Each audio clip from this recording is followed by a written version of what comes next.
A day in my life as a beginner content creator nga taga Mindanao pero nakapuyo sa Kangmating.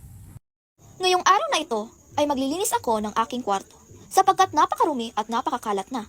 Halos 2 buwan na rin akong hindi nakapaglinis ng aking kwarto dahil sa sobrang pagiging abala ko sa aking pag-aaral. Habang lumilipas ang panahon, hindi ko na namamalayan na ang aking kwarto ay naging magulo at marumi.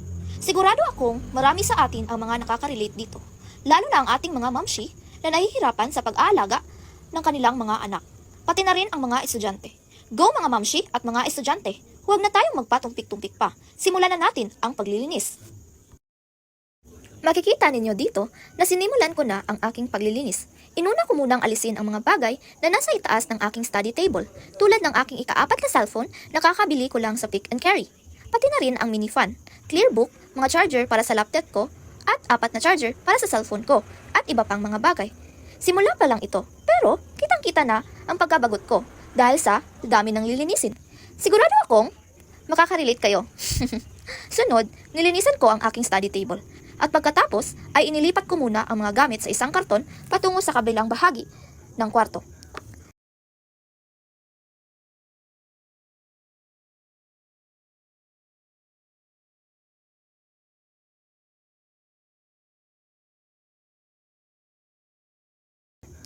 Nilinis ko rin ang dingding ng aking kwarto gamit ang panyo.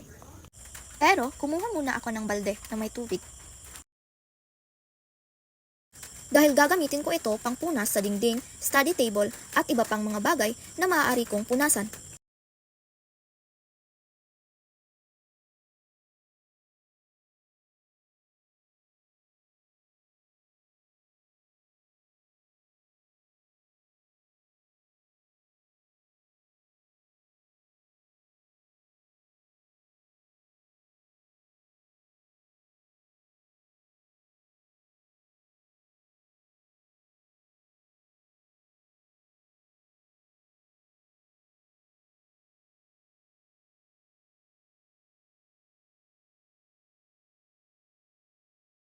Winalis ko naman ang dingding gamit ang tambo para malinis ito ng maayos dahil may mga alikabok at dumi.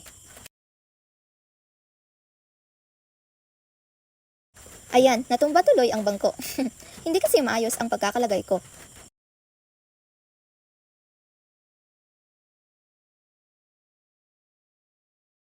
Nilinis ko lang ang dingding.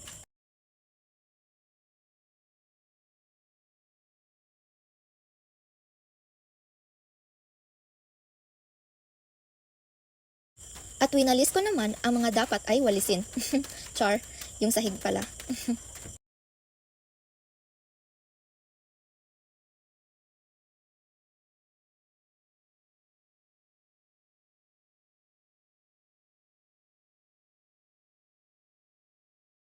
Pinunasan ko naman ang sahig para malinis ito ng maayos. Binalik ko na ang study table sa tamang kinalalagyan.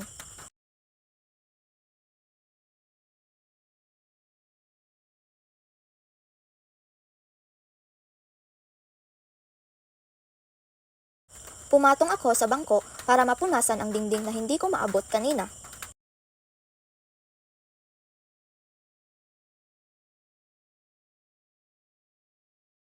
Magtutupi na sana ako, kaso nabago ang isip ko, kaya hindi ko muna inuna ang pagtutupi ng aking mga damit. Nagspray ako ng alcohol sa aking mga kamay, para malinis naman dahil hindi ako komportable.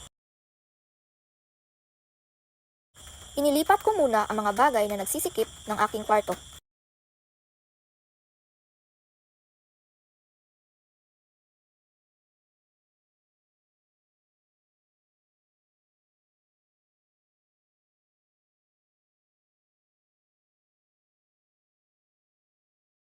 At pagkatapos ay nagwalis ako para maayos naman tignan.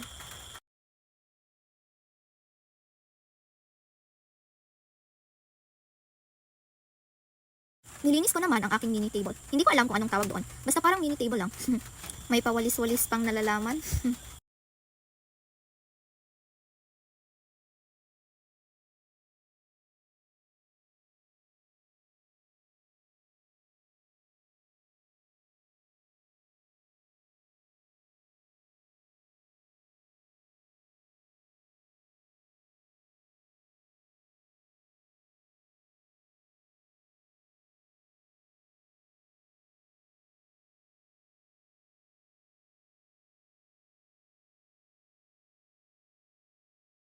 Pinunasan ko ang aking mahiwagang Durabox.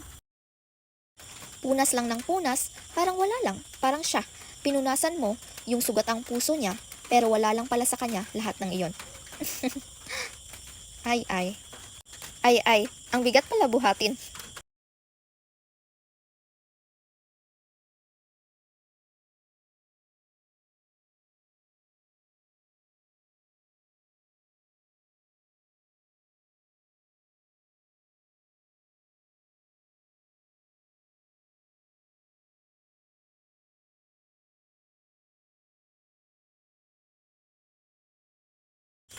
Ayan na, nilinis ko ang dingding. Pumatong pa talaga ako sa aking bed dahil hindi ko maabot. Hirap talaga kapag maliit kang ipinanganak. Kulang sa height. Tapos, ibinalik ko na ang aking mahiwagang Durabox sa tamang kinalalagyan. Napawalis tuloy ako. Ang dumi kasi, naipon na, kumbaga.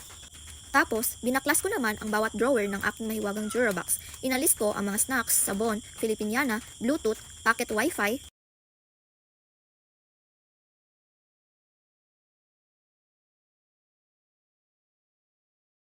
at ang aking mga damit.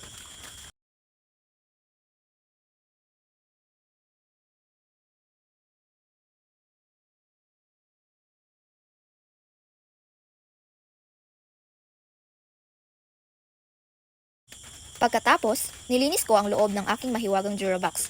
Kasi feeling ko, ang rumi talaga. Feeling ko lang, pero hindi naman pala masyado.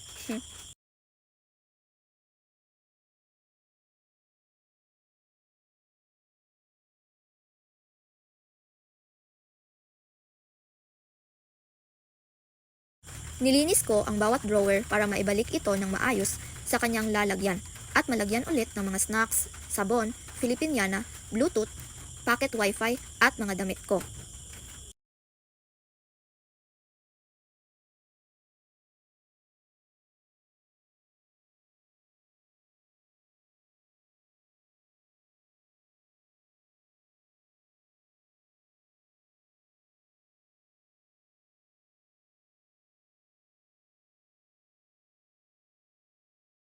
Kung nagtataka kayo kung bakit diyan ko inilagay ang mga snacks ko, ito ay dahil si mama ang nakaisip ng paraan. Halimbawa, kapag gusto ko lang magstay sa aking kwarto at ayokong lumabas, syempre, diyan lang ako kumukuha ng mga snacks ko para may makain. Don't worry, hindi naman nilalanggam ang mga snacks ko at gamit ko.